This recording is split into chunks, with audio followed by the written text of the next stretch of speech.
This is 5 on your side at 6. Focused on you. A family with a child in trouble is put on hold with 911 in St. Louis. And tonight, they're sharing the story of those terrifying moments. Thank you for joining us. I'm Ann Allred. Mike has the night off. City leaders have been promising to fix the problems for years. Our I-Team's Christine Byers is here to tell us why this family says city leaders need to act faster. This is how 14-year-old Felix Outman calms himself.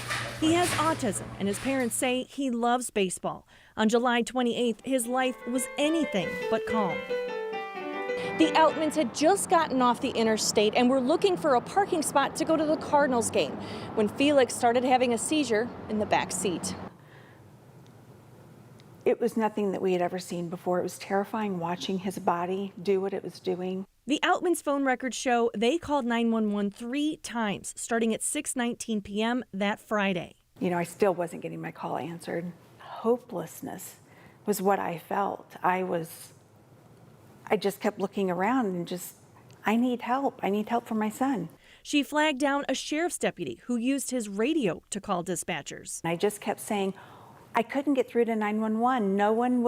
No one answered my call. The fire department didn't get the call until 6:27 p.m., 8 minutes after the Outmans' first call. National standards say 90% of 911 calls should be answered within 15 seconds. I could see that in a lot of these first responders' eyes and in their mannerisms and how they were acting, that then I could tell this isn't the first time this has happened. All calls come into police dispatchers first, where there's about 40 vacancies. Police dispatchers then transfer calls to fire or EMS, and EMS is short 10 dispatchers. Mayor Deshara Jones' spokesman tells me people should not call back like the Outmans did because it puts callers at the back of the line. And an automated system gives callers options to select police, fire, or EMS for themselves. And it was very confusing. The first couple of times I heard that, I wasn't even sure what I was hearing. The Outmans contacted 5 on Your Side after seeing our coverage of other families being put on hold. The reason I contacted you is because I never wanted this to ever happen again to anyone else. Christine Byers, 5 on Your Side. The Outmans say an EMS worker told them they shouldn't come back to St. Louis if they didn't like being put on hold. And another one asked why they didn't just call a taxi to take their son to the hospital. The Outmans say they hope sharing their story raises awareness for the city to do more to get dispatchers hired. Dozens of demonstrators who were part of a class action lawsuit against the city of St. Louis are getting their settlement today. Earlier this year, the city agreed to pay nearly $5 million to the plaintiffs who said their rights were violated following the Jason Stockley decision. Their attorney claims there are several videos showing they didn't break any laws during the 2017 demonstrations, were not protesting at the time, and followed police orders. Each plaintiff will get about $43,000. A historic St. Louis hospital is shutting its doors. South City Hospital, formerly known as St. Alexius, is closing after battling financial troubles for years. Our Justina Coronel learns more about the concerns surrounding its closure in Dutchtown. I'm going to miss it immensely. I really am. For 59 years, Donna Puckett neighbored a century-old center.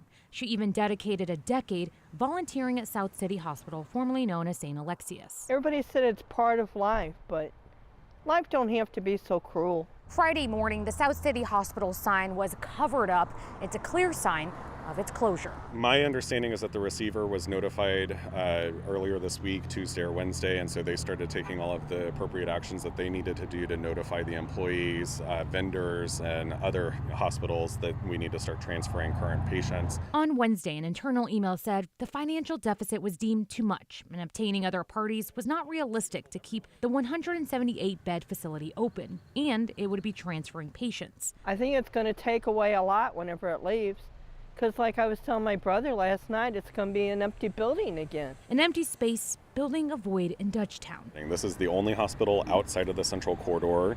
This is the only emergency room in Southeast City, and it's another emergency room that's closing. Behavioral Health Response Chief Clinical Officer said it's sad to see it go. Over the years, St. Alexius and eventually South City became an expert in geropsychiatry, and so serving an older population. There's not a lot of hospital options in that part of St. Louis City, right? So that's going to be a blow to the community as well. They really kind of filled a safety net niche right there in that region. For Puckett, it's a pivotal place. My father was a patient in and out of there for probably about 15 years. As the hospital leaves, Puckett also takes with her the memories. I was thinking last night about going over and taking some pictures of the hospital, but I want to remember the hospital the way it was.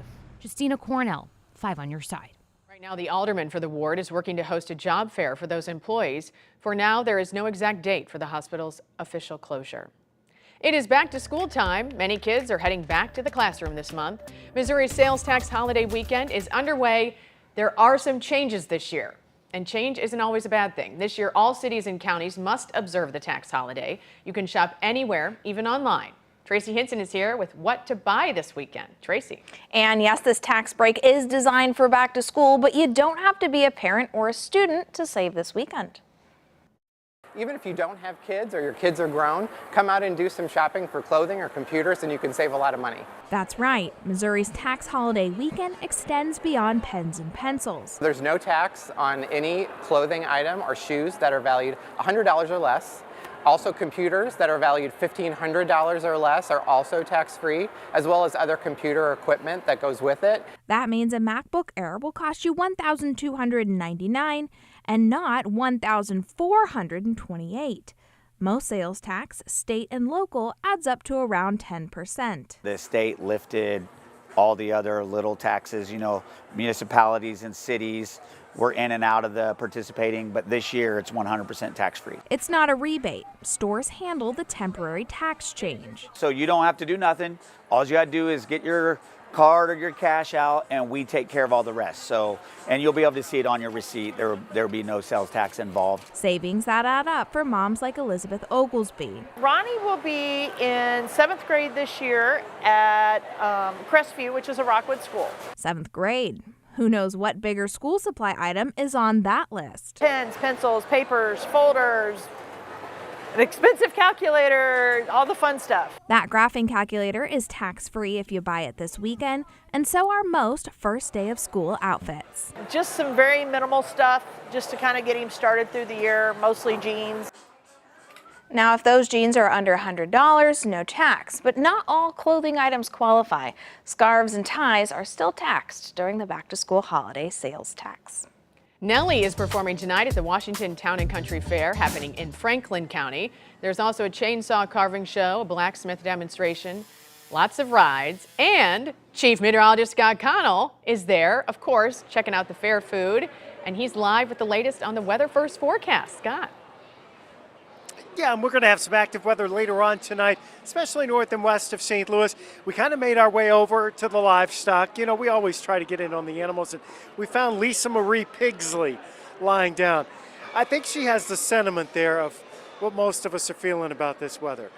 We're kind of over it, right? So here's the look at what's going on. At least we're not hot and humid at the moment, but we are still a bit muggy. And yes, there have been some sprinkles and showers around. The big storms, though, are back east and northeast of Kansas City. So those are the ones we'll be watching as we head through this evening.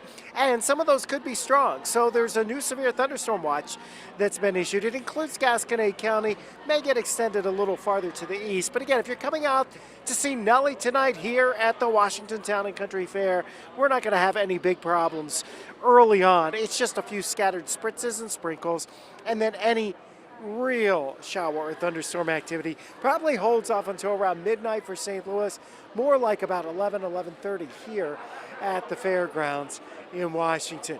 We'll catch you back out here in just a few minutes. I was talking to Lisa Marie Pigsley earlier. She said she's tired. She's been baking all week. Really cute with that little gray spot on her eye.